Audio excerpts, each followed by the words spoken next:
یہ غالباً 2 ہفتہ قبل کی بات ہے کہ حلقہ تخلیق ادب ٹیکسلا میں ان کے حوالے سے ایک تعزیت کی ریفرنس کا اہتمام کیا گیا تھا، جس میں نقیب محفل کے فرائض میں نے سارا انجام دیے تھے، اور اس میں اس بندہ ناچیز پہ یہ عقدہ کچھ یوں کھلا کہ ماشاءاللہ ان کی شخصیت میں بہت سی ایسی جہاد تھی جو نہاد تھی، لیکن منزل پر جب آئی تو جب وہ رحلت پا چکے تھے، ماشاءاللہ سے بہت بڑے لکھاری، ایک بہت بڑے نعت کا حلیم الطبع انسان، سلیم الفطرت انسان، بلکہ اگر بات کی جائے تو حماست موصوف قسم کے انسان تھے۔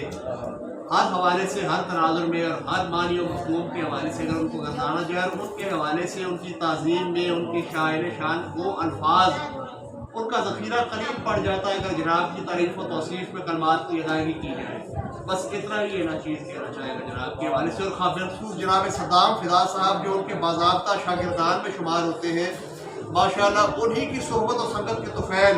اس قابل ہوئے کہ اب وہ صاحب کتاب بن چکے ہیں، اور اس نعت گوئی جیسی مشکل صنف سخن کو جناب عارف قادری حق کا ہی کوئی شاگرد اس طرح نبھا سکتا ہے اور اس طرح سے اپنی کتاب کو منظر عام پہ لا سکتا ہے۔ ماشاءاللہ بہت شکریہ جناب۔